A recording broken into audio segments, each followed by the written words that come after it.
Hey there, and welcome. If you, or maybe someone you know, is navigating the, let's be honest, frustrating world of an enlarged prostate, or BPH, then this explainer is definitely for you.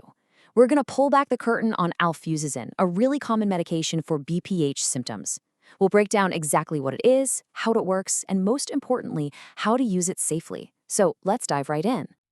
So here's our game plan. First, we'll get a handle on the BPH symptoms Alfuzosin is actually designed to help. Then, we'll get into the nitty-gritty of the medication itself and the science behind the relief it brings. After that, and this is crucial, we'll cover the non-negotiable rules for taking it. We'll also talk about potential risks, and then we'll wrap it all up with the key takeaways you'll want to remember. All right, first things first, before we talk about the solution, we've got to understand the problem, right? The symptoms of BPH, they really fall into two main categories. Seeing it this way can be a real aha moment and help make sense of what's going on. Okay, so you can think of it like two sides of the same coin. On one side, you've got the obstructive symptoms. That's the weak stream, the feeling like you have to strain, the stopping and starting, just pure frustration. Then on the other side, you've got the irritative symptoms, that constant need to go, the sudden urgency, and, of course, waking up multiple times a night. Alfuzosin is built to tackle both of these challenges head-on. So now that we've painted a clear picture of the problem, let's get to the solution. What in the world is Alfuzosin anyway? To put it simply, Alfuzosin is what's known as an alpha blocker. It has one primary job, to help with those urinary symptoms we just talked about. And it does this by targeting and relaxing the smooth muscles right at the source of the problem, in the prostate and the opening of the bladder. Now, this is a really, really important point for setting expectations. Alfuzosin is an amazing tool for managing your symptoms, but here's what it's not. It is not a cure for BPH. It doesn't actually shrink the prostate. It's also not a hormone, it's not an antibiotic, and it's not specifically a high blood pressure medication. Its mission is laser-focused on providing that urinary relief. Okay, let's get into the science of it all. How can one little pill make such a big difference in how you go to the bathroom? Well, the way it works is actually pretty smart and very targeted. So think of it like a little story in 4 parts. First, you've got the enlarged prostate putting a squeeze on the urethra. Now, to make matters worse, little things called alpha receptors tell the muscles to tighten up, which really cranks up that squeeze. This is where Alfuzosin comes in to save the day.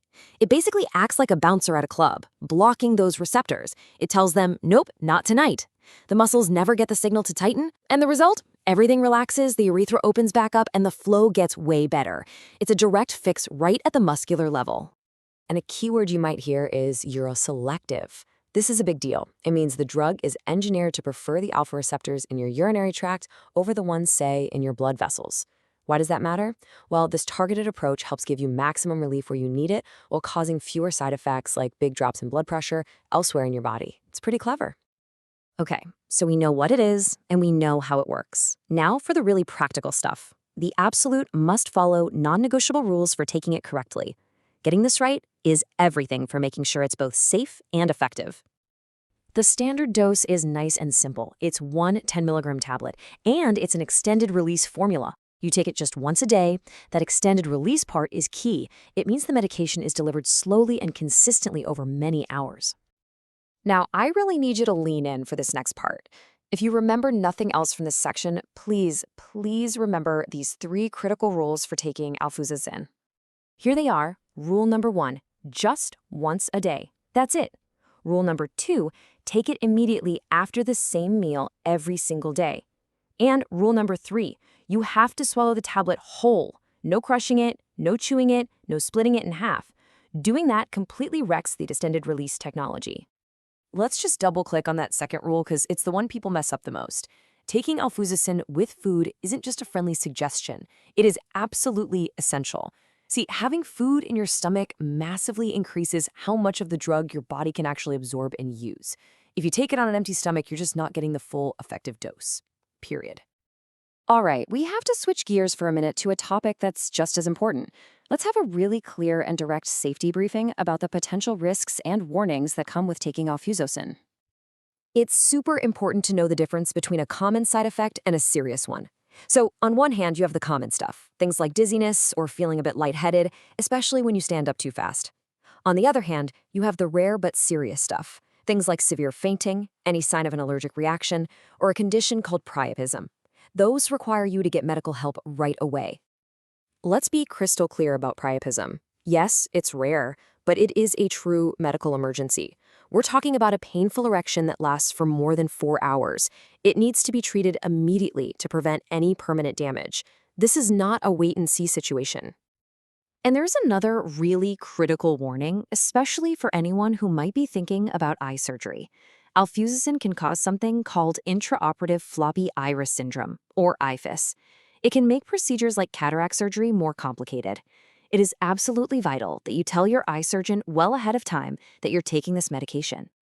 There are also some hard and fast rules about who shouldn't take alfuzosin at all.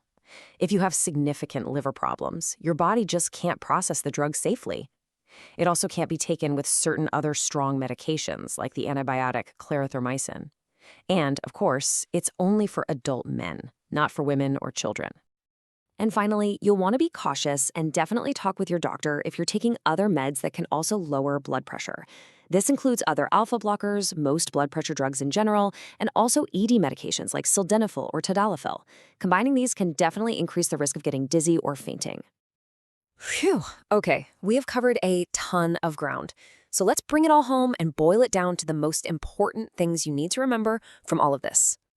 If you walk away with anything, let it be these 4 points.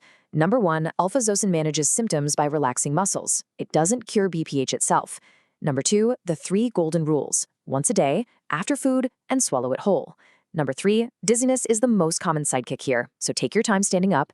And number 4, priapism is rare, but it is an emergency. And that really brings us to our final thought. Being informed is the biggest step you can take in owning your own health. So I'll leave you with a question to think about. With all this new info, what's the one question you're going to ask your doctor or pharmacist the next time you see them? Thanks so much for tuning in.